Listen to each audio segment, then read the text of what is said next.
ಚಂದ್ರಾಂ ದತ್ತಾತ್ರೇಯಾಯ ನಮಃ. ಓಂ ಐಂ ಹ್ರೀಂ ಶ್ರೀಂ ಲಲಿತಾಂಬಿಕಾಯೈ ನಮಃ. ಎಲ್ಲ ಧರ್ಮಬಂಧುಗಳಿಗೂ ಕೂಡ ಸದ್ಗುರು ದತ್ತಾತ್ರೇಯರ ವನದುರ್ಗಾ ಮಾತೆಯ ದಿವ್ಯ ಕೃಪಾಶೀರ್ವಾದವನ್ನು ಪ್ರಾರ್ಥನೆ ಮಾಡ್ತಾ ಈ ದಿನದ ದತ್ತಧಾರೆ ಕಾರ್ಯಕ್ರಮಕ್ಕೆ ಸ್ವಾಗತ ಮಾಡ್ತಾ ಇದ್ದೀನಿ. ಇವತ್ತು ಶುಕ್ರವಾರ, ನಿಮಗೆಲ್ಲ ಗೊತ್ತಿರುವಂತೆ ಷಷ್ಠಿ ಉಪರಿ ಸಪ್ತಮಿ ಬಂದಿದೆ ಇವತ್ತು. ಹಾಗೆ ಆಶ್ಲೇಷ ನಕ್ಷತ್ರ ಕೂಡ ಬಂದಿದೆ. ಬುಧ ಶುಕ್ರರ ಒಂದು ಸಂಯೋಗ ಅಂತ ಹೇಳಿದ್ರೆ ಅತಿಶಯೋಕ್ತಿ ಅಲ್ಲ. ಅಧಿಕ ಮಾಸ ಬೇರೆ. ಅಧಿಕ ಮಾಸದಲ್ಲಿ ನಾವು ಏನು ಸೇವೆಯನ್ನು ಮಾಡ್ತೀವೋ ಅದೆಲ್ಲವೂ ಕೂಡ ಅಧಿಕವಾದ ಫಲಗಳನ್ನು ಕೊಡುತ್ತೆ ಅಂತ ನಾನು ಹಿಂದಿನ ಸಂಚಿಕೆಯಲ್ಲಿ ಕೂಡ ತಿಳಿಸಿದ್ದೆ.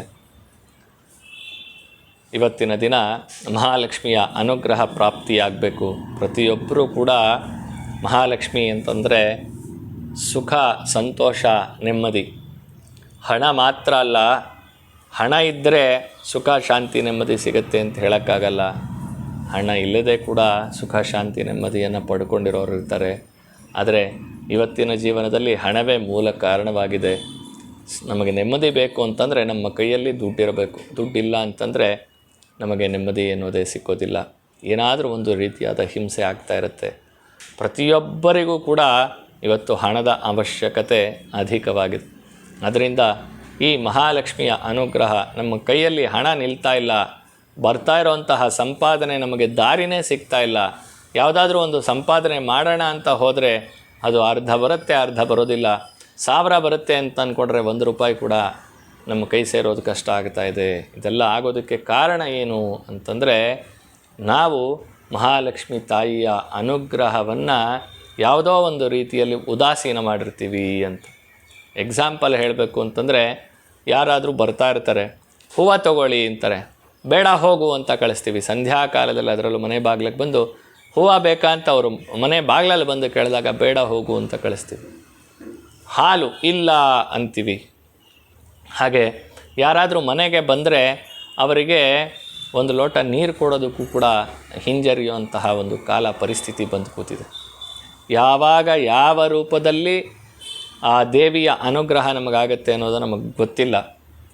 ಯಾರೋ ಭಿಕ್ಷುಕರು ಬಂದರೆ, ಅಯ್ಯೋ ಭಿಕ್ಷುಕರು, ಮುಂದೆ ಹೋಗು ಅಂತ ಹೇಳಿ ಕಳಿಸ್ತೀವಿ. ಆ ಸಂದರ್ಭ ನಮಗೆ ಗೊತ್ತಿರೋದಿಲ್ಲ. ದೈವಂ ಮಾನುಷ್ಯ ರೂಪೇಣ ಅಂತ ಹೇಳ್ತಾರೆ ಬಿಟ್ಟು, ಕಿರೀಟ ಹಿಡ್ಕೊಂಡು, ಕಮಲಗಳನ್ನು, ಶಂಖಚಕ್ರಗಳನ್ನು ಹಿಡ್ಕೊಂಡು ಮಹಾಲಕ್ಷ್ಮಿ ಮನೆ ಒಳಗಡೆ ಬರೋದಿಲ್ಲ. ಮಹಾಲಕ್ಷ್ಮಿ ಬರೋದೇ ಯಾವುದಾದ್ರೂ ಒಂದು ಮನುಷ್ಯ ರೂಪದಲ್ಲಿ. ಆ ಮನುಷ್ಯ ರೂಪದಲ್ಲಿ ಬಂದಾಗ ಅವಳನ್ನು ತಿರಸ್ಕಾರ ಮಾಡ್ತೀವಿ. ಆಮೇಲೆ ಇಲ್ಲ ಇಲ್ಲ ಇಲ್ಲ ಬಂದಂತಹ ಸೌಭಾಗ್ಯವನ್ನು ಕಾಲಲ್ಲಿ ಒದಿತೀವಿ. ಆಮೇಲೆ ಬೇಕು ಬೇಕು ಬೇಕು ಅಂತ ಹಂಬಲಿಸ್ತೀವಿ. ಈ ರೀತಿಯಾದ ಒಂದು ವ್ಯವಸ್ಥೆಯಿಂದ ನಮಗೆ ಅನೇಕ ವಿಧವಾದ ಕಷ್ಟ ಕಾರ್ಪಣ್ಯಗಳು ಬರ್ತಾ ಇರುತ್ತೆ. ಹಾಗಾದರೆ ಏನು ಮಾಡಬೇಕು? ಶುಕ್ರವಾರದ ಸಂಧ್ಯಾಕಾಲದಲ್ಲಿ ನಿಮ್ಮ ಕೈಲಾದಷ್ಟು ನಾಣ್ಯಗಳನ್ನು ದೇವರ ಮುಂದೆ ಇಡಿ. ನಿಮ್ಮ ಮನೆಯ ದೇವರ ಕೋಣೆಯಲ್ಲಿ ಸಾಧ್ಯವಾದಷ್ಟು 2 ಹಿಡಿಯೋ 3 ಹಿಡಿಯೋ, ಎಷ್ಟು ನಿಮ್ಮ ಶಕ್ತಿಯಾನುಸಾರ ಇದೆಯೋ ಒಂದು ಪಾತ್ರೆಯಲ್ಲಿ, ಹಿತ್ತಾಳಿ ಪಾತ್ರೆ ಆಗಲಿ, ಬೆಳ್ಳಿಯ ಪಾತ್ರೆ ಆಗಲಿ, ಅಥವಾ ತಾಮ್ರದ ಪಾತ್ರೆ ಆಗಲಿ. ಚಿನ್ನದ ಪಾತ್ರೆ ಇದ್ದರೆ ಬಹಳ ಸಂತೋಷ, ಅವರೆಲ್ಲ ಸಮೃದ್ಧಿಯಾಗಿರ್ತಕ್ಕಂಥವ್ರು. ಬೆಳ್ಳಿಯ ಪಾತ್ರೆ ಇದ್ದರೂ ಕೂಡ ಬೆಳ್ಳಿಯ ಪಾತ್ರೆಯಲ್ಲಿಡಿ. ಬೆಳ್ಳಿ ಚಂದ್ರನ ಸಂಕೇತ. ಹಾಗೆ ಹಿತ್ತಾಳಿ ಪಾತ್ರೆ ಅಥವಾ ಪಂಚಲೋಹದ ಪಾತ್ರೆಯಲ್ಲಿಟ್ಟರೂ ಕೂಡ ತಪ್ಪಿಲ್ಲ. ಆ ಪಾತ್ರೆಯಲ್ಲಿ ನಿಮ್ಮ ಕೈಲಾದಷ್ಟು ನಾಣ್ಯಗಳನ್ನು ಅರಿಶಿಣದ ನೀರಿನಲ್ಲಿ ತೊಳೆದು ದೇವರ ಮುಂದೆ ಇಡಿ. ದೇವರ ಮುಂದೆ ಇಟ್ಟು ಬಹಳ ಮುಖ್ಯವಾಗಿ ಕನಕಧಾರಾ ಸ್ತೋತ್ರ ಅಂತ ಹೇಳಿ ಬರುತ್ತೆ. ಕನಕಧಾರಾ ಸ್ತೋತ್ರ ಅಂತಂದರೆ ಶಂಕರಾಚಾರ್ಯರು ಒಬ್ಬ ಬಡವರಿಗೆ ಬಡತನವನ್ನು ನೀಗೋದಕ್ಕಾಗಿ ಅವರ ಮನೆಯ ಮುಂದೆ ನಿಂತು ಸಾಕ್ಷಾತ್ ಮಹಾಲಕ್ಷ್ಮಿಯ ಅನುಗ್ರಹವನ್ನು ಕೊಡಿಸಿದಂತಹ ಒಂದು ಪುಣ್ಯತಮವಾದ ಶ್ಲೋಕ. ಆ ಕನಕಧಾರಾ ಸ್ತೋತ್ರವನ್ನು ಹಾಕಿ ಸಾಧ್ಯ ಆದರೆ ಹೇಳಿ, ಇಲ್ಲದೇ ಇದ್ದರೆ ಅದನ್ನು ಕೇಳ್ತಾ ಮಲ್ಲಿಗೆ ಹೂವು ಮತ್ತು ಕನಕಾಂಬರ ಹೂವಿನಿಂದ ಆ ನಾಣ್ಯಗಳನ್ನು ಪೂಜೆ ಮಾಡಿ. ಮಲ್ಲಿಗೆ ಕನಕಾಂಬರ ಸಿಕ್ಕಲಿಲ್ಲ ಅಂತಂದರೆ ಯಾವ ಹೂವು ಸಿಕ್ಕುತ್ತೋ ಆ ಹೂವಿನಿಂದ ಒಂದೊಂದು ಶ್ಲೋಕಕ್ಕೂ ನೀವು ಮನಃಪೂರ್ವಕವಾಗಿ, ನಾನು ಯಾವ ಸಮಯದಲ್ಲಿ ಯಾವ ರೀತಿಯಲ್ಲಿ ನಿನ್ನನ್ನು ತಿರಸ್ಕಾರ ಮಾಡಿದ್ದೀನೋ ಗೊತ್ತಿಲ್ಲ ತಾಯಿ, ನನ್ನನ್ನು ಕೃಪೆ ಮಾಡಿ ಉದ್ಧಾರ ಮಾಡು. ತಪ್ಪು ಮಾಡೋದು ಮಕ್ಕಳಾದ ನಮ್ಮ ಸಹಜ ಗುಣವಾಗೋಗಿರುತ್ತೆ. ನಮ್ಮಂತಹ ತಪ್ಪು ಮಾಡೋರು ಯಾರೂ ಇಲ್ಲವೇ ಇಲ್ಲ ಈ ಪ್ರಪಂಚದಲ್ಲಿ. ಹಾಗೆ ನಿನ್ನ ರೀತಿಯಲ್ಲಿ ಕ್ಷಮೆ ಮಾಡುವಂತಹ ತಾಯಿಯನ್ನು ನಾವು ಪ್ರಪಂಚದಲ್ಲಿ ನೋಡೋಕ್ಕೆ ಸಾಧ್ಯವೇ ಇಲ್ಲ ಅಂತ ಹೇಳಿ ಪ್ರಾರ್ಥನೆಯನ್ನು ಮಾಡ್ತಾ 21 ಶ್ಲೋಕಗಳಲ್ಲಿ ಆ ದೇವಿಯನ್ನು ಪೂಜೆ ಮಾಡಿ ಪ್ರಾರ್ಥನೆಯನ್ನು ಮಾಡಿಕೊಳ್ಳಿ. ಓಂ ಶ್ರೀಂ ಮಹಾಲಕ್ಷ್ಮಿಯೈ ನಮಃ, ಓಂ ಶ್ರೀಂ ಮಹಾಲಕ್ಷ್ಮಿಯೈ ನಮಃ ಅನ್ನೋ ಮಂತ್ರವನ್ನು 33 ಸಾರಿಯಾಗಲಿ ಅಥವಾ 333 ಸಾರಿಯಾಗಲಿ ಜಪವನ್ನು ಮಾಡಿ. ಬೆಲ್ಲ ಅಥವಾ ನಿಮ್ಮ ಕೈಲಾದ ಶಕ್ತಿ ಇದ್ದರೆ ಬೆಲ್ಲದಿಂದ ಮಾಡಿರುವಂತಹ ಯಾವುದಾದ್ರೂ ಸಿಹಿ ಪದಾರ್ಥವನ್ನು ನೈವೇದ್ಯ ಮಾಡಿ. ಆನಂತರ ಶನಿವಾರ ಪ್ರಾತಃ ಕಾಲದಲ್ಲಿ ಆ ನಾಣ್ಯಗಳನ್ನು ತೆಗೆದು ನೀವು ಮಲಗುವ ಕೋಣೆಯಲ್ಲಿ ಒಂದು ಕ್ಯಾಶ್ ಬಾಕ್ಸಲ್ಲಿ ಒಂದು ಡಬ್ಬಿಯನ್ನು ಇಟ್ಟು ವಾಯುವ್ಯ ಭಾಗದಲ್ಲಿಡಿ. ಇಟ್ಟು ಅಲ್ಲಿಗೆ ಈ ನಾಣ್ಯಗಳನ್ನು ಸಮರ್ಪಣೆ ಮಾಡ್ತಾ ಬನ್ನಿ.